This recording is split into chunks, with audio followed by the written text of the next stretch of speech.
Okay, it's about an hour past my solar noon, and I've just upgraded the wire to an 8 gauge.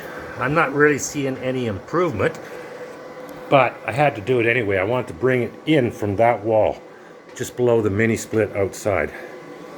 This was just a temporary hookup, and it always bothered me, the size of this wire. You could actually feel it get a little bit warm.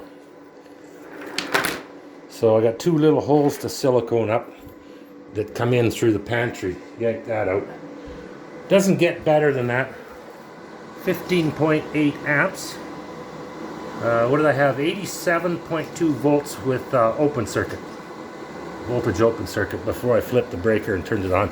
So I got number 8 coming all the way up to here, and then this little pigtail.